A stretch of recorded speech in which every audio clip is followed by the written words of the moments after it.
ওই বাংলাদেশে যেন আমরা কখনো আর ফিরে না যাই, এই প্রতিজ্ঞা যেন আমরা করি।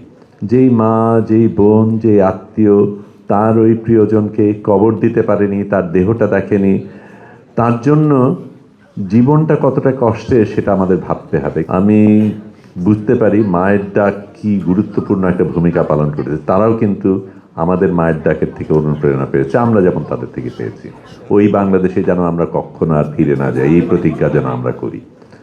আমার এক ফুফাতো বোন আছেন, টুনি বুনা, ভালো নাম আর বললাম না।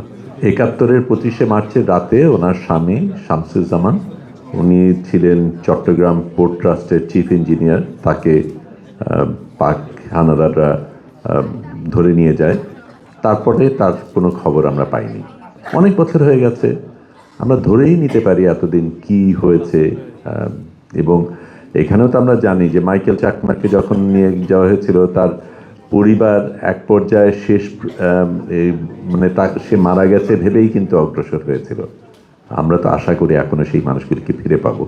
আমি টুনিবুর কথাটা এই কারণেই বললাম যে তারপরে এত বছর পরে এখনো যদি টুনিবু শোনেন যে কেউ পাকিস্তানে যাচ্ছেন, তার সাথে যোগাযোগ করেন, একটু খোঁজ নাও না, যদি বেঁচে থাকেন, যদি কোনো খবর পাওয়া যায়। কারণ এই মানুষগুলি তো তাদের প্রিয়জনের কি হয়েছে সেটা যেহেতু জানেন না, তাদের জন্য মানা খুব কঠিন যে সেই মানুষ হয়তো আর নেই।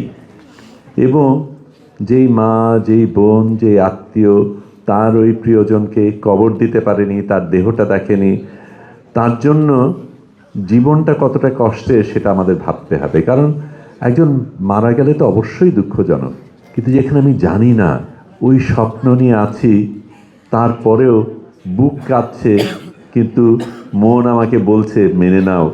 এই মেনে নেওয়াটা খুব কঠিন।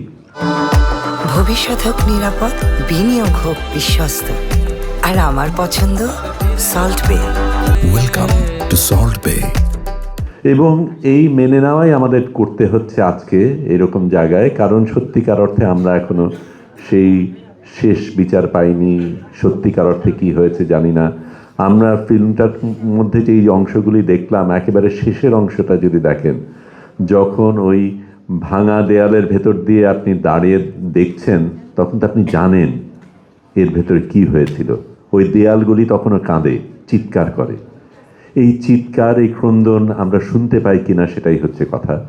এবং আমি আশা করি মায়ের ডাক যে অসাধারণ কাজ করছে সেটার মাধ্যমে, এবং আপনারা যারা সকলে যেই ভূমিকা রেখেছেন সেটার মাধ্যমে, আমরা কখনো যেন সেই ক্রন্দন বুঝে না যাই।